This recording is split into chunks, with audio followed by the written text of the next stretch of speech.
পুজো উদ্বোধনেও সামনে এলো বিজেপির অন্তর্দ্বন্দ্বের ছবি।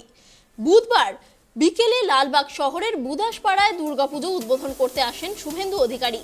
পুজো উদ্বোধনের আগে তিনি হেঁটে শাহানগর ভাগীরথীর ঘাটে ঘট ভরতে যান। ঘট ভরতে যাওয়ার সময় বিরোধী দলনেতার দুই পাশে দলের দুই বিধায়ক সুব্রত মৈত্র ও গৌরীশঙ্কর ঘোষকে দেখা গেলেও মুর্শিদাবাদের দক্ষিণ বিজেপির সভাপতি শাখারব সরকারকে দেখা যায়নি। আর এই নিয়েই জেলা রাজনীতিতে জোর চর্চা শুরু হয়েছে।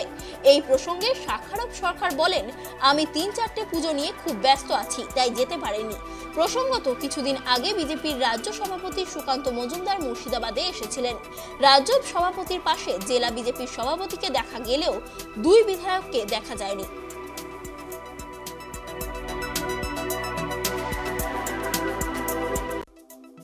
বিরাট, হ্যাঁ, নামানো লগটা 10,000-এর বেশি হবে। 10,000 বেশি। এসএসসি, সি আর ডি মিলে।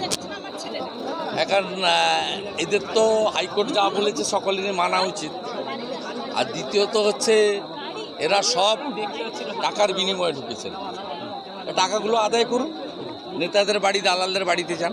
কি করে ফেরত হবে এই টাকা? সেটা তো যারা নিয়েছে মালের দায়িত্ব তো আরোহীর, আমার নয়।